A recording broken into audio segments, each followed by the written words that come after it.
I'm Nikon Balial of Global Justice Journal.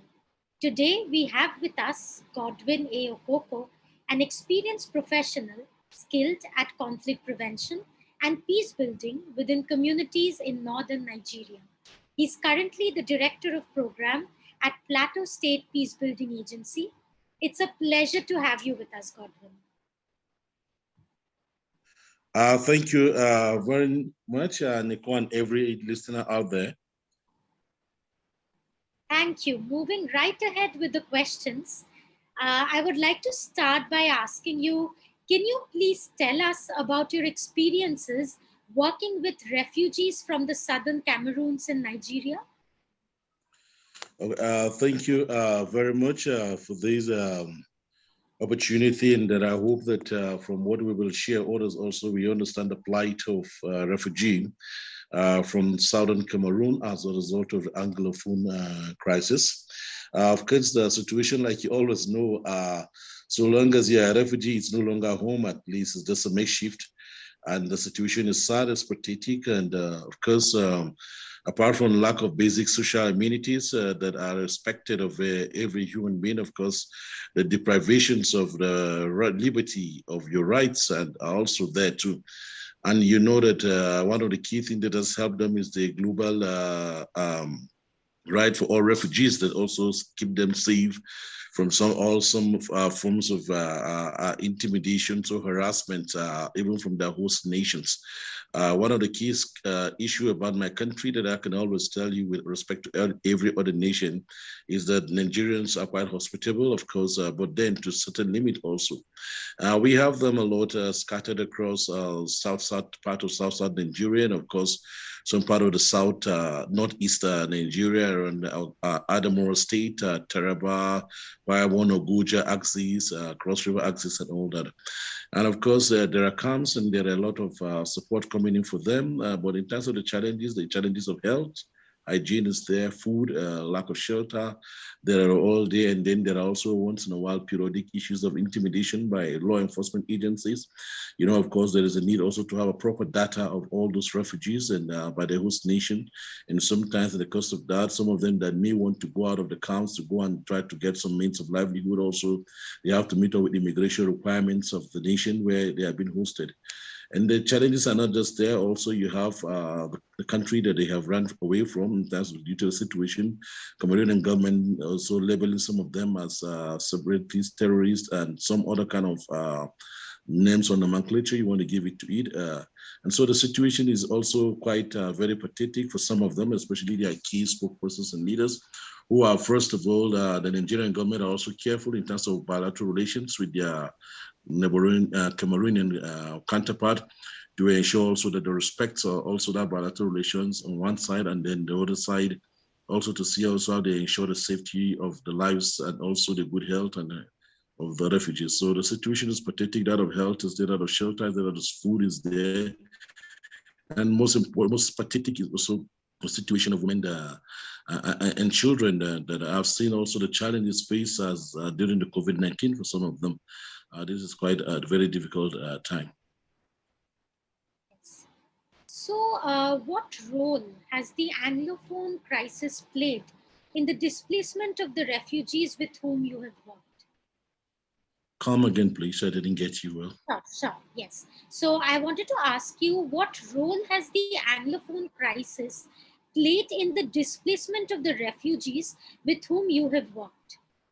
Of course, that of instability is there, and that of loss of lives and properties are there, that of total displacement, and the role that it has played, of course, in the first place, it has made them displaced, which is very critical.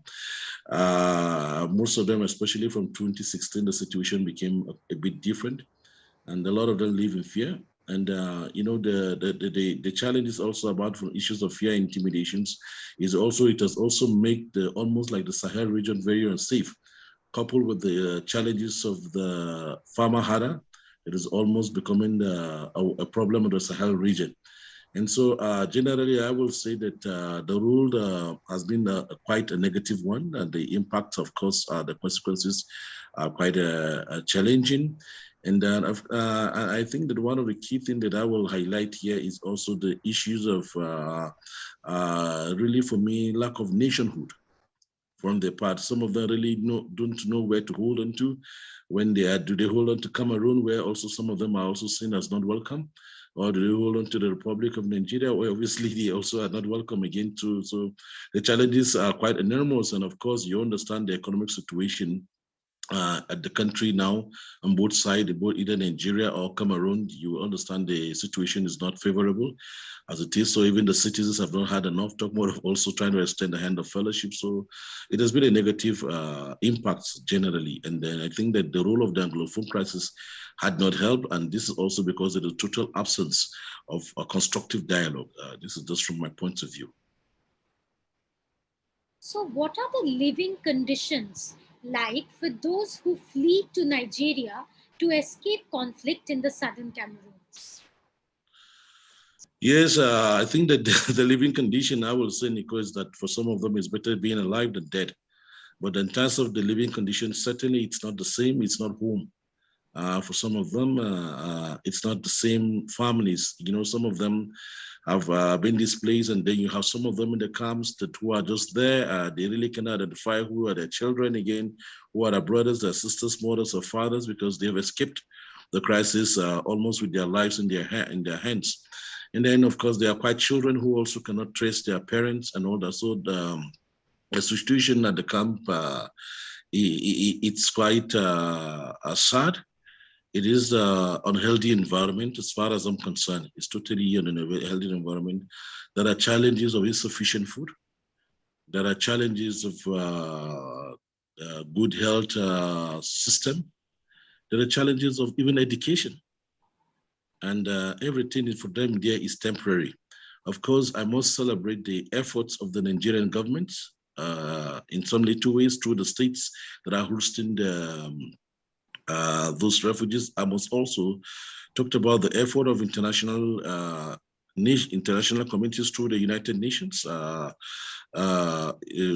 agency responsible for refugee. They've done a great works there. The European Union, of course, you cannot deny the fact of their presence also there. But above all distance, also that the situations are quite pathetic.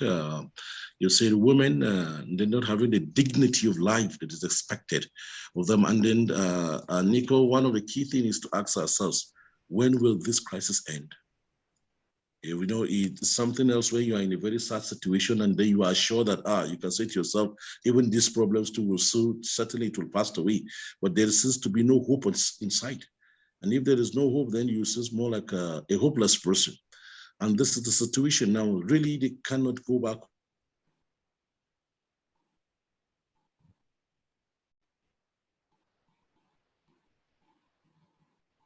home because of in Nigeria because they have relations, and it's a process, and the process are quite tedious. So I must say that their life at the camps are not a dignified life at all.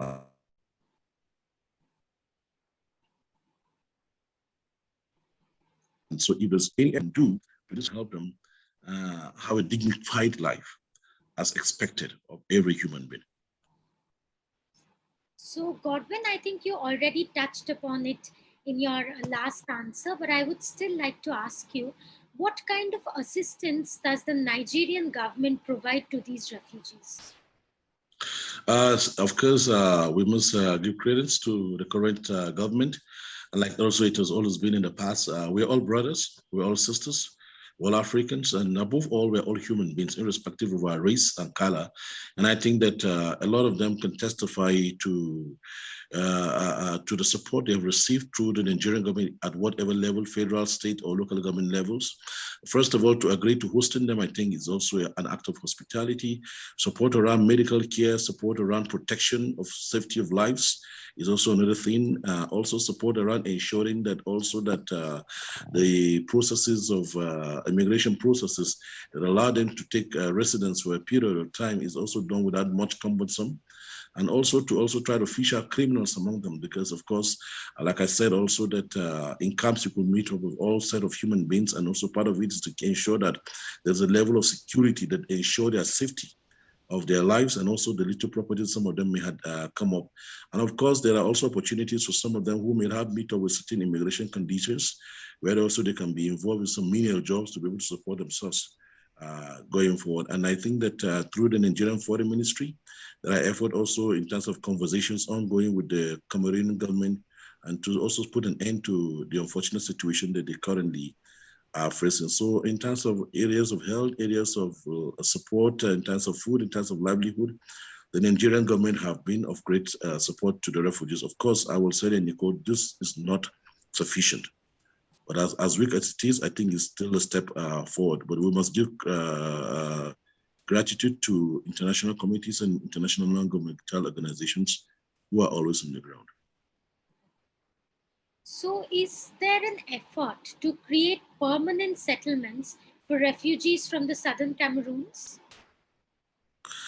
I can say that I cannot give tentative response in this regard, but I also think that the answer is not far away from the affirmative, because also that you know that you cannot forget so soon also that Nigeria has a fair share of challenges with the Cameroonian Republic that also led to the issue of the Bakassi, where also that was cited to Cameroon by the world courts, and then you're looking at that regard also that they're having Cameroonian coming here, and you can, if you trace the history of the Anglophone crisis, you know that some of them were actually part of the Republic of Nigeria until also they decide to move back and all that. So in that regard, I would not really give a tentative answer on that, but I think that there's something in that regard. But in terms of ensuring safety of lives, support for livelihoods, and also provisions for a little kind of livelihood, support for health systems and all that, those are kind of things that I can say that the Nigerian government at different levels are working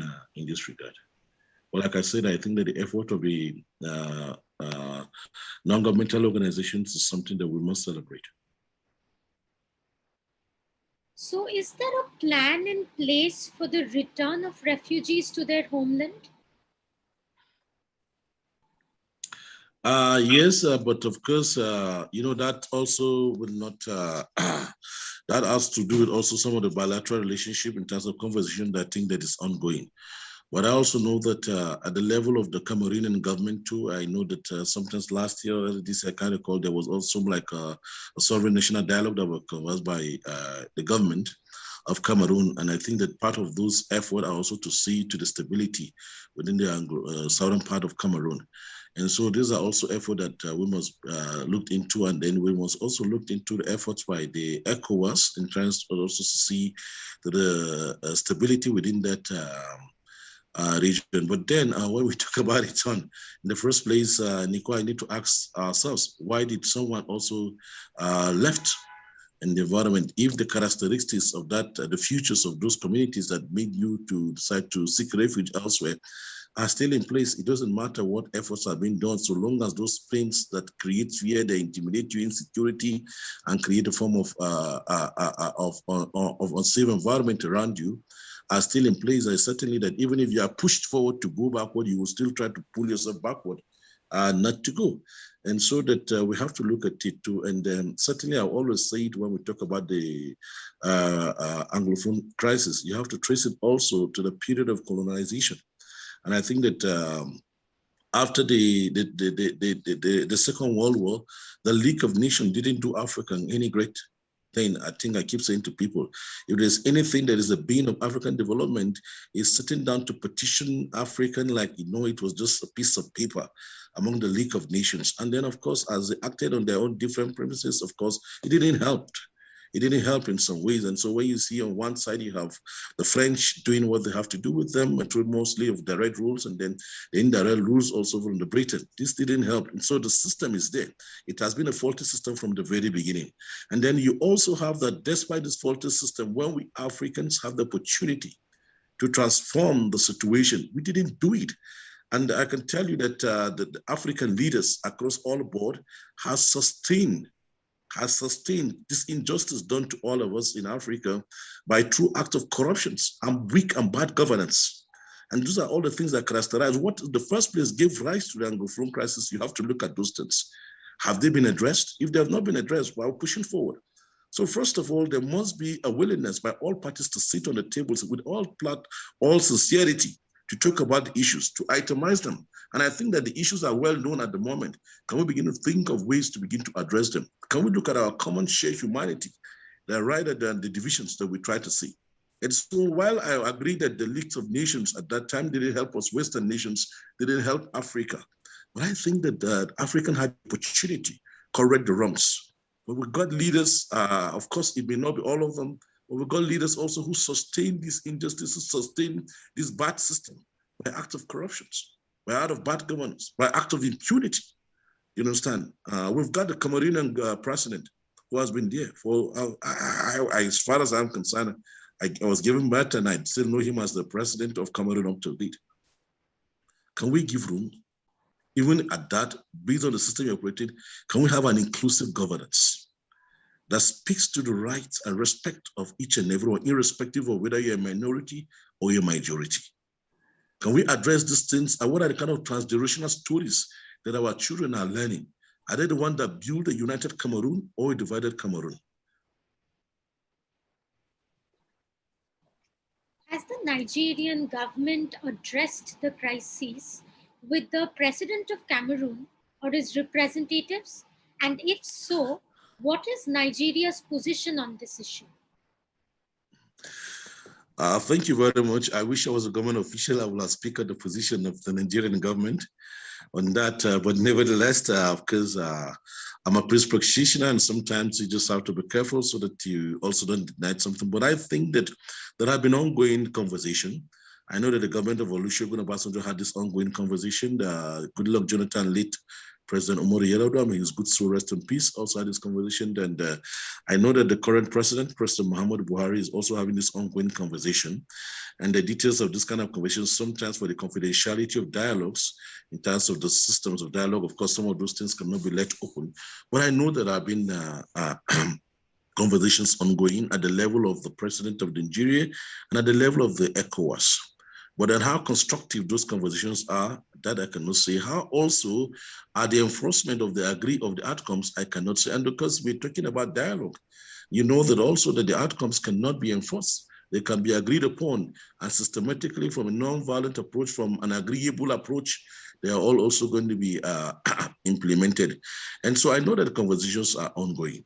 Yeah, certainly. And then I know that one of few times, Mr. President of a great country, Nigeria, has spoken about these issues, but how they are going about it to address it is one thing. And, you know, Nico, unfortunately, that we're talking about international sovereign nations. We're talking about international laws. So because of that, also, you cannot enforce your wish or your intentions on another sovereign nation.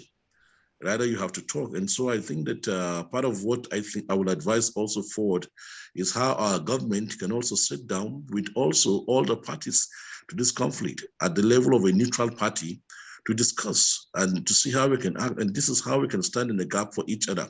But whether the Cameroonian government are willing to embrace the Nigerian government to come in from a level of mediations, I do not know. I cannot say, but I know that as brothers, as Africans, there is a conversation ongoing. But of course, we will tie the successes of those conversations to the resolutions of the challenges that the people are facing. As long as those challenges are still lingering, we will say that certainly that the conversation is not fruitful at the moment. So, do the refugees you have encountered want to return home to the Southern Cameroons? If so, Certainly. have they stated? Certainly. Okay. So, if so, have they stated what would be required for them to do so? Like I did say it earlier while I was responding to one of the earlier questions, who doesn't want to go back home? Who wants to leave home forever and don't want to go back? Except that there are certain characteristics, futures within your home that have allowed you to move out of your home. And so long as those things are in place, or even if they are multiplying, you don't have a reason to go back home. And one of the key things is safety. There is no stability. There is weak governance. There is corruption. There is no protection for lives and property. There is weak health system. There is weak educational system. And so long as those things are in place that do not allow for a dignified life, They don't want to go back. But while they are here at the camp also, there are times that they may have to wait. And in waiting, they may have to ask themselves, are we better in the camps or we're better in the situation that we left at home?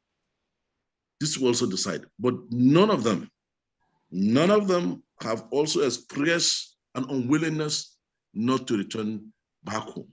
But of course, there are a few of them that wishes to become Nigerian citizen at the moment as a result of the situation that they left at home. And they are afraid that the situation may not change. Some of them will say to you, no, it's not going to change as long as we still have so and so as Mr. President. You understand? And so I think that they are willing, some of them are willing, and those that are willing need a high level of confidence from the current government in Cameroon, from the president to say to them, return back, even though he has said this a couple of times, I've not heard that directly. But then if people have to come, your words and actions has to match each other. And so people are willing to return, but of course, what guarantees their safety? So what are some of the most outstanding needs of refugees from the Southern Cameroons? And what can our viewers do to help? First of all, the situation in the camps are not favorable situation. They need every support they can get around healthcare. They need every support they can get around hygiene, water, sanitation. They need every kind of support they can receive in that regard. They need every kind of support around shelter. Shelter are not conducive enough. They need that. They need every support around quality education. They are lacking that totally. They need that. The children are just there. They need somebody that needs also be teaching them one or two things. They can't remain at the level that they came back. They came into the camp. They need clothing. They need toiletries. So they need, and then apart from that, they need trauma counseling. Some of them are traumatized. They need trauma counseling. You understand? They need somebody to give them a sense of hope, not just from conversations, but from action. They need those things, and those things are not just going to fall from heaven like manna. We all have to rally around them. It could be your situation tomorrow, God forbid it. It could be my situation tomorrow, God forbid it. But above all, I think that we must ensure that they have a quality life. And those quality life can be guaranteed by the kind of support all actors give them, irrespective whether it's state actor or non-state actors. You currently serve as the program director at Plateau State Peacebuilding Agency. Can you please tell us about your work in peacebuilding? Okay. Thank you very much. First, just take you back to a memory line about the creation of the Plateau State Peacebuilding Agency. Of course, if you have an understanding of Nigeria, with a lot of crisis, ethno-religious violent crisis, and I lived and resided in North Central Nigeria, where probably you can call it the Middle Belt Nigeria, precisely in Plateau State. And in Plateau State, since 2001, the state has experienced violent conflict across all divides, and this violent conflict were fought across, normally the triggers and the sparks are not religious in nature, but they also take the coloration of, the fight takes the part of religious coloration. And so it seems to have defied all efforts and all wisdom of men at that time. For a period of more than 1 decade, people kept fighting, counterattacks. At the smallest provocation, the issue of tolerance and patience were totally missing. And there were concerted effort by both state and non-state actors to arrest the ugly trends of violence. And of course, those efforts, of course, as little as they were, they still were not commensurate to the expectations. And then, of course, since the restoration of democracy practiced in 1999, we've had 3 different governors that have ruled the states. We have the Joshua Darie, that the crisis started during his time. And then we have the Jonah Jan administration, who did a lot of work around infrastructure and all that. And then we had the current governor of Right Honorable Samuel Bakola. And part of the policy pillar of the current administration when he came on board during his first tenure was to deepen and strengthen all structures of peace. And clearly he made it very clear that, hey, Plateau, I cannot do this alone. It's our collective effort because the act of building a peaceful Plateau State is a collective responsibility. And when he came on board, he set up a lot of local committees. In the past, the approaches were more like that of a top to the bottom approach in resolving the conflicts. But of course, when he came on board, he tried to set up more like a bottom to a top approach in resolving the conflict, ensuring that the communities were actively involved, setting up a committee of the locals to identify their problems and providing solutions, and areas where the government need to come in place, government come in place. And I can tell you since the crisis in 2001, a lot of recommendations, commissions of inquiry, both at state and federal levels were set up. A lot of some of the outcomes of these committees were not implemented, as much as some were even gazetted, but they were not implemented. And so the issues of impunity gave rise to the conflict. Issues of accountability in terms of who is held accountable for any action committed also gave rise to the conflict. And the ones the religious society was more like a polarized society. We had communities that were predominantly Christians or communities that were predominantly Muslims. And at that point, there were communities that were considered as no-go areas. It means that on the basis of your religion identity or ethnic identity, you cannot go to some community for the safety of your life. So when he came on board, he set up those local structures and they came up with recommendations and the government went into action. And as a result of the concerted effort of international community, first, we must appreciate the effort of the United States government, the effort of the European Union, Italian government, Canadian government, and several international communities, including the French Republic too. They did a lot of great works on the plateau by supporting and giving grants to non-governmental organizations, either at the level of international or local, to do a lot of mediation, conflict prevention activities, peace building activities on the plateau, set up livelihood issues to address issues of poverty and unemployment that were characterizing also the conflicts too. And so when the governor came, he keyed into what they were doing with support of the United States government through United States Institute for Peace as well, and other wonderful institutions that gave rise. He set up the first in the whole of the nation, a sub-national government entity dedicated only to addressing issues of peace building and conflict prevention. And the agency was created precisely on the 2nd of February, 2016. And immediately he appointed an academician who has had experience as a lecturer in the Department of Peace and Conflict Studies from a reputable University of Jos, or to serve as the pioneering Director General of the agency. And to ensure that the agency do not face a lot of bureaucracy in the government system, he ensured that the agency was right under his office. And the way it was set up was that the agency is non-political, non-partisan, non-religious in any nature. And of course, the people that were to support the Director General were picked from different ethnic and religious background. And quickly, it picked up and it went into action immediately, try to begin to work with communities, try to coordinate activities of peace building intervention and conflict prevention in the state. And in the past, we had this situation where almost all NGOs everybody is working, but there is no coordination among organizations in terms of intervention, no synergy building.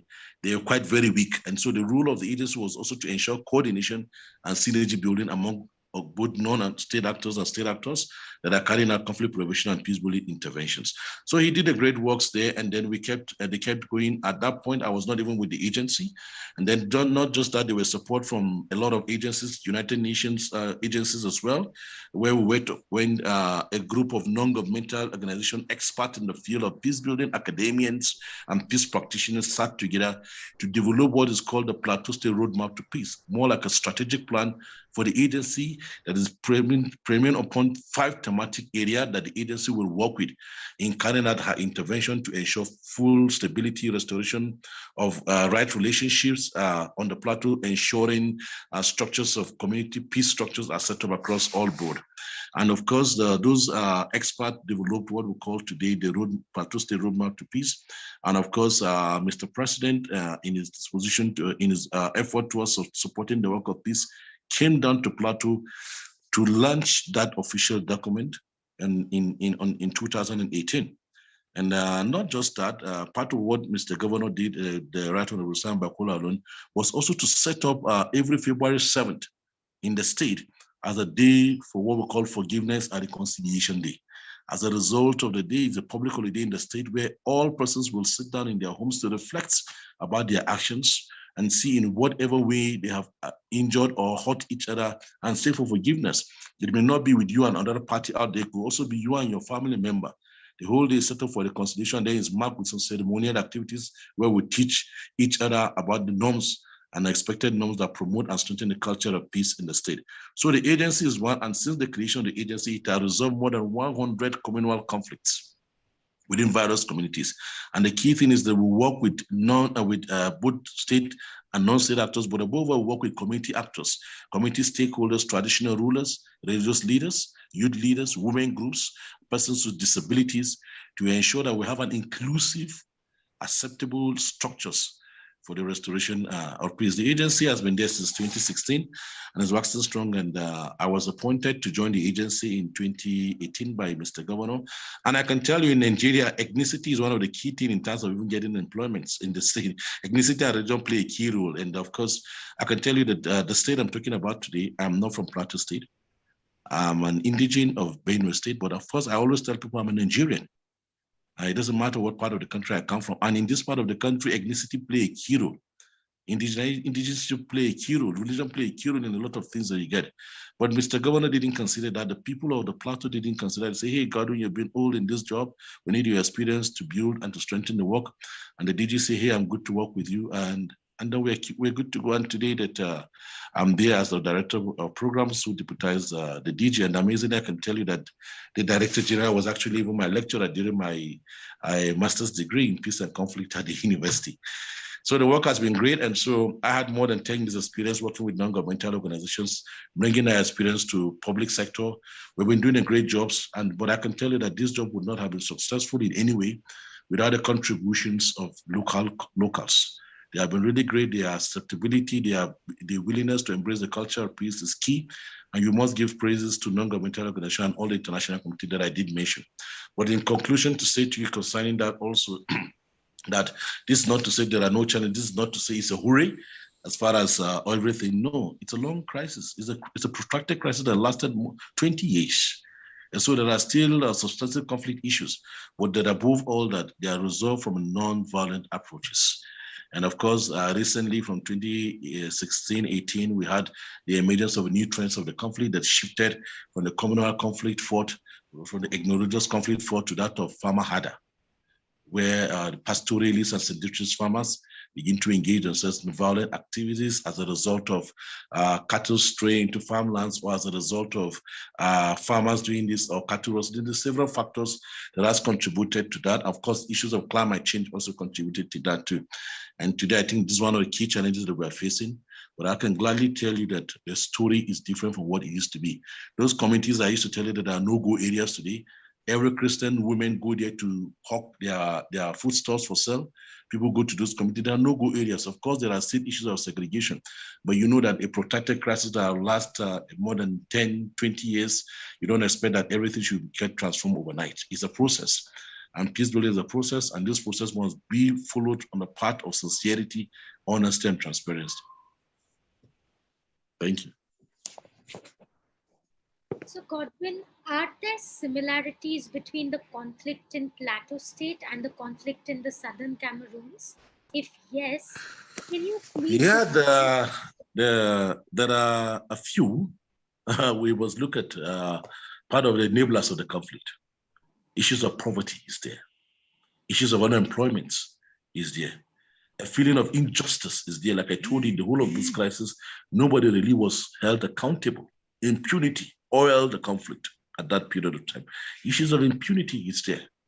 Issues of weak inclusion in governance is there. Issues of weak inclusion of women in the democratic practice is there. You understand? Issues of ethnicity and religion is there. Because this is also what we're talking about. The issues of division, segregations are there. So there are quite similarities. But the fortunate thing that I can say that created distinction is that our situation has turned around. There is a culture of reconciliation that is ongoing. And this is what I hope and I want to see in Southern Cameroon. What is the Plateau State roadmap to peace? And the Plateau State Roadmap to Peace is a 5-year strategic plan of the peace building agency that I did share with you that was developed by non-state actors. You know, one of the very strong points of the peace building agency created by the current governor is that the roadmap to peace that you talked about is a strategic plan that was not developed by the state authority. Rather, the state authority gave the mandate for the development of that manual to peace practitioners, academians, experts in peace building to develop that roadmap to peace. So it's a strategic plan that the Plateau Peace Building Agency is using as a framework for the implementations of conflict prevention and peace building strategy on the plateau. And it is built upon 5 premises. We have issues related to one of the thematic areas of operation is that of research, coordination, and partnership. We have another is that of peace education, gender and youth inclusion. We have issues of peace building and conflict prevention. And we have issues of identification, rehabilitation, and reintegration. And it's upon these premises that we are operating. And of course, the result will not have been that speedily as we expect, but the progress as slow as it may be to some people, the situation is different now. Today, Muslim and Christians sit and talk, visit each other at the mosques and the churches. Today, in spite of the farmer-herder conflict, you will see Fulanis and farmers and herders are still having their engagements. So, but then there are still criminals in our midst. There are still saboteurs, conflict merchants that are out there doing every effort they can to put the clock in the wheel of progress because they're benefiting from it. And this is one of the things that our security agencies must be celebrated for the great efforts they're doing, and therefore their willingness and determination to ensure that such persons are fished out of the community. So it is the strategic plan of the peace building agency that we are operating with. It's a 5-year strategic plan. And you want I could share a soft copy with you too. Are there elements of the roadmap to peace that you believe can be applied to the Anglophone crisis as well? Certainly, I must tell you that every element of it can be applied. Because when you're talking about issues of coordination and partnership, it's very key in resolving conflict. When you're talking about issues of peace education, it's very key. This is also helping to prevent conflict. It's also helping to teach our young ones the strategy to resolving differences too. And you must also not forget the issues of intergenerational storytelling. We might ask ourselves, what are the people in Southern Cameroon or the Northern Cameroon, the Central Cameroon, telling their children, their grandchildren about the relationships of all the parties? Is it the kind of stories that promote unity, that promote cohesion, or the kind of stories that create divisions? Is it the kind of stories that promote love above hate, or the kind of stories that promote hate above love? This is one. The issues of identification, rehabilitation, and integration is key. What about the refugees we're talking about? They need this kind of processes. They've lost a lot of things. Stability is key. What about the issues of dialogue and mediation? This is very key. You cannot resolve the challenges in Cameroon without sitting on the table. They must all come together and say to themselves, hey, we all have to sit on this table. Whatever are the provocations, can we talk about it? Can I understand your perspective? Can you understand my perspective? Can I tell you about my feeling of injustice? Can I tell you about my feelings of justice? Can we all hear each other? Can we talk? It's not about ego. It's not about coming to the table with a form of intimidation or a form of harassment. No, but a table that you come with a form of equality to speak to the issue, it can be applied. Issues around research, this is key. It's part of what we and you are talking about today. We have not lived there, but we have carried out activities. We have also done research to understand the situation. Can we also have experts to dig through to understand the root causes? Can there be a way to begin to address these root causes while we also deal with the issues of the remote causes? This for me is also key. Issues of gender and youth inclusion is very important. How involved are the women and the young people in the reconciliation process as related to the challenges that they're facing in Southern Cameroon? And I can tell you that I am a promoter and a champion of the United Nations Resolution 1325 that speaks to the involvement of women and youth in peace building and security issues. The one that also Resolution 2250 that speaks to that of youths in peace and security issues. So I'm a promoter and I encourage that. And I will say to you that So long as those two groups are not involved in the reconciliation process, in the dialogue process, in the table of conversation, I mean the table of honest conversation, we're still not going to get a kind of result. So they can apply this part.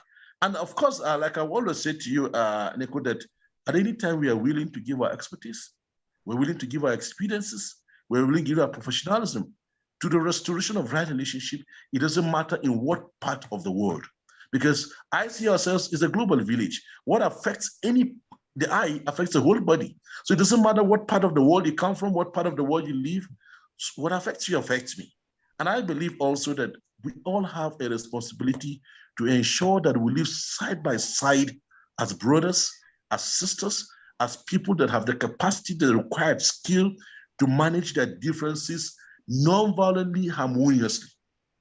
We will always have the differences because in the first place, we're from different backgrounds. Even if our religion and our ethnicity do not count, we are from different homes, raised by different parents. So we can't have things the same way. But can we find tolerance within what we do, within our territory that embrace each other? Can we not see each other with an eye that you are this, you're that, but can we see ourselves from an eye of shared humanity?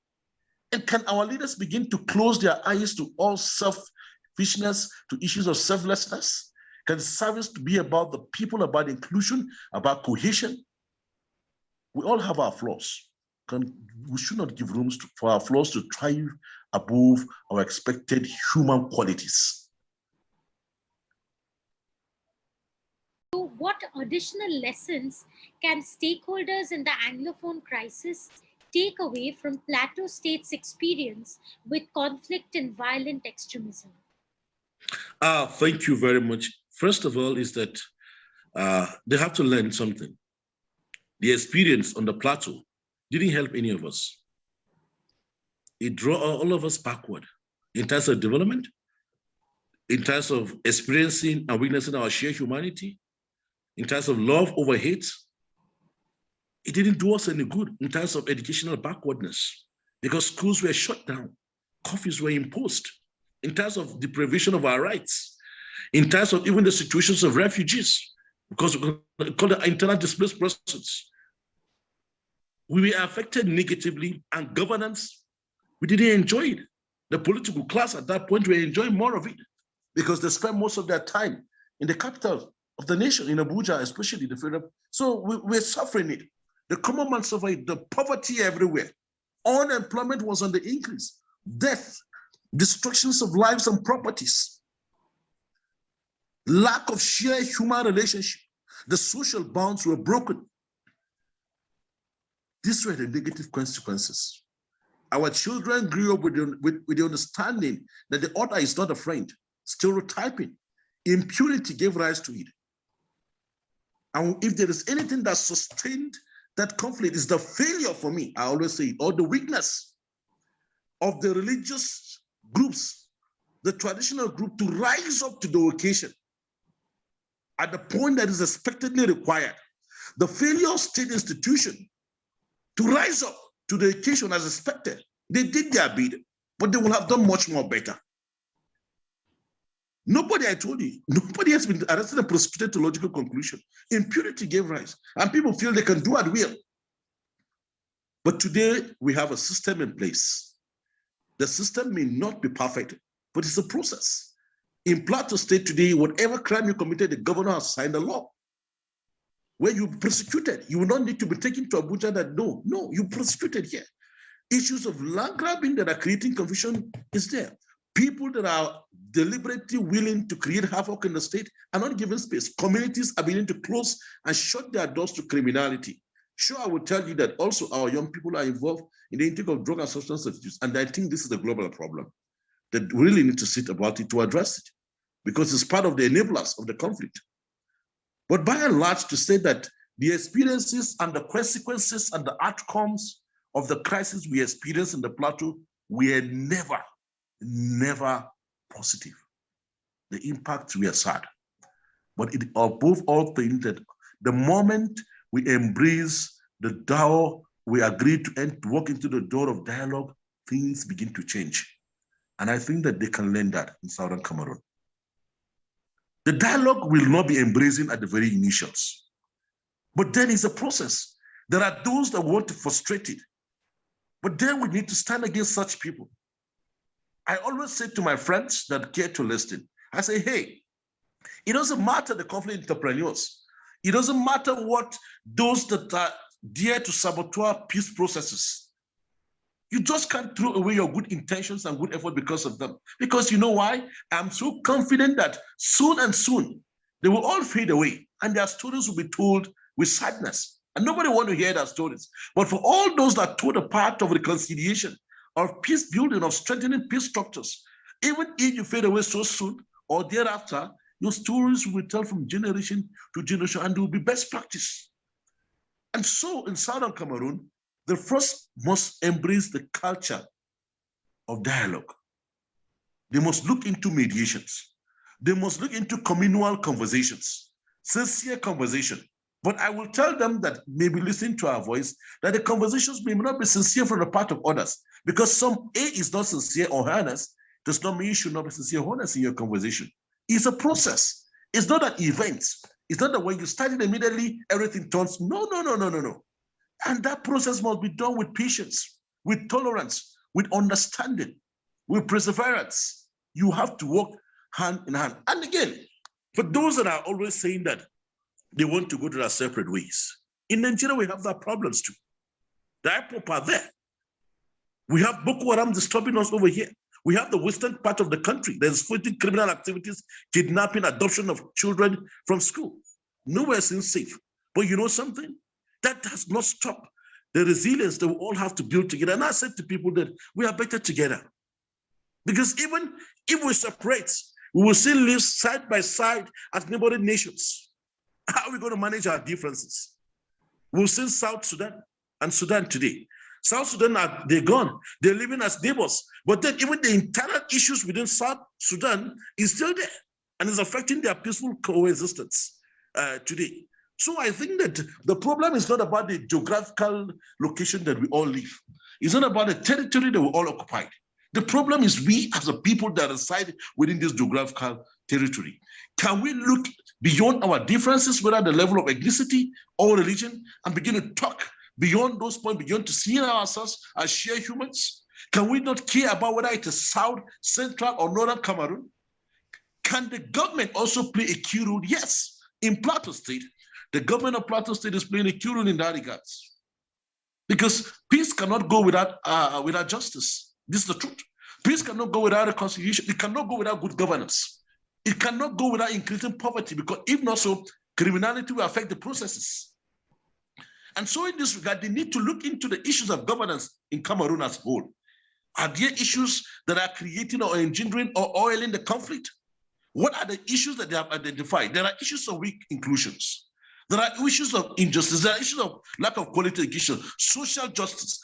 All those political inclusions, can they be looked into? Can they be accommodated? It may not be 100%, but can we say, can we find a common ground to discuss? Can we find a common ground? Can we find a compromise? So they need to borrow also from that. If the government is sincere about addressing this issue, security agencies also need to wake up to their responsibility. You cannot keep acting with impunity. In the first place, whether you're a police officer, whatever level of security that you occupy, you are being recruited to protect the integrity of lives of the people within your nations, to defend the people, to defend also the land. And if the people you expected to defend are being intimidated, being harassed, being beaten by the same people that are supposed to protect them, and so who watches over? So they need to borrow leave also from this regard too. And above all, non-governmental institutions must rise up. Their voices must be heard beyond what we are hearing today. They must rise to the occasion. I know that once the environment is not enabling, they also are under threats. But then I keep saying to people, it doesn't matter how they want to oppress, how they want to cage the singer. If they cage the singer, the song is already out there. They can't cage the song. So we all have a role to play. And we must keep playing this role, not from a perspective that escalates the situation, but the one that de-escalates the situation. So Godwin, I have one last question for you. If the leaders of the government of Cameroon and the leaders of the Amazonian independence movement were sitting here with us today, what advice would you share with them? First, I will ask them a question. What have the show of might given all of you? The use of weapons, what have they given all of you? It has created suffering for the masses. It has created on the development for the Republic of Cameroon. It has created on the development for Africa and for the whole world. It has led to the right abuses and violations of rights. It has led to refugees, your people living in your country for instability. It has done Cameroon no good. It has made your borders very porous. It has affected your economic opportunities. And then what I will be, to me, if they still give the room, is to ask. My advice is that whatever may be our differences, whatever may be the frustration, can we open the path of dialogue? Can we work together? Can we see the problem that you identify as the forms of injustice as a Cameroonian problem rather than as this ethnic group or this geographical location? It's a Cameroonian problem. Can the president of Cameroon say to them, all of you in the first place are my children. I am your leader and you are a servant leader. Can you identify what they're saying? Genuinely look at their concerns and see to the ones that can be addressed. For them also, the point is that all the concerns you have raised cannot be addressed overnight. Can you give time to it? And then in this time, can we match words with action? For God's sake, I'm tired that in Africa, the international community has been there from the colonial era in terms of how we live our life. To this period of time, they have to come to mediate, to sit down to discuss among ourselves. When in Africa, I used to say we had the best ADR mechanisms of resolving our differences. We never took advantage of those things. Let us sit down. Let us return back to who we are, to the roots. Can we begin to have these honest conversations? We appreciate the effort of the international communities. We appreciate their support. But can we put our hearts together?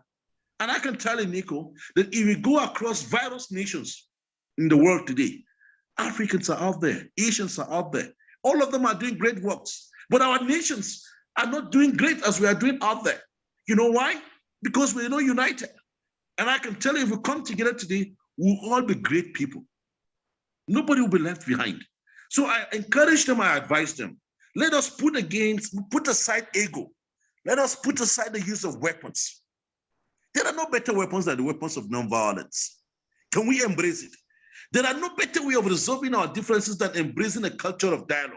Can we begin to walk this path? We're not going to say there are not going to be hurdles. There are going to be hurdles.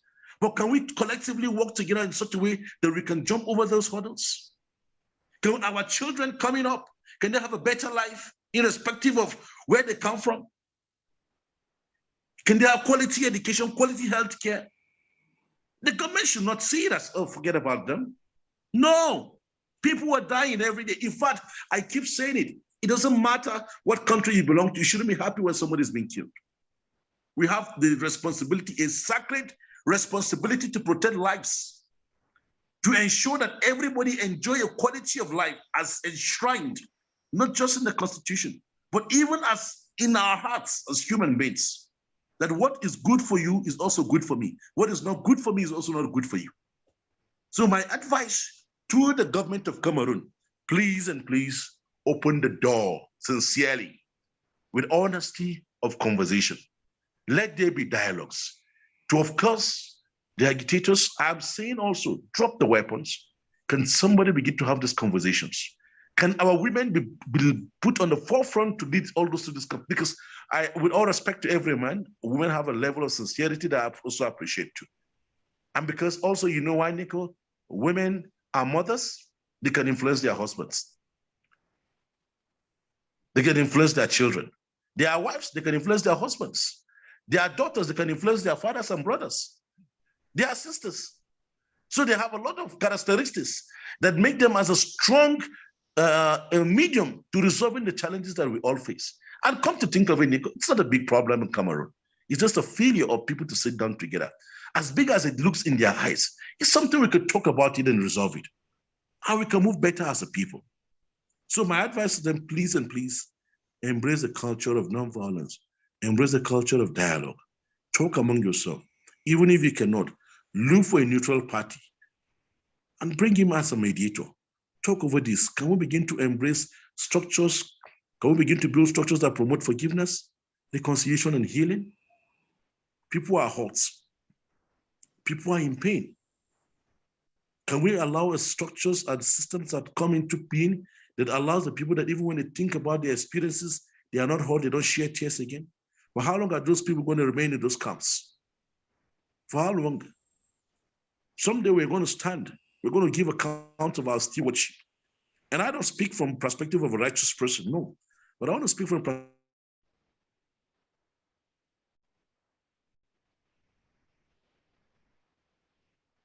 perspective that within those writings, the government of Cameroon, first, they are the leaders. They are the custodian of the people's culture, norms, and values. They need to open the door of dialogue, a holistic dialogue, a constructive dialogue, not a political dialogue, please. Not a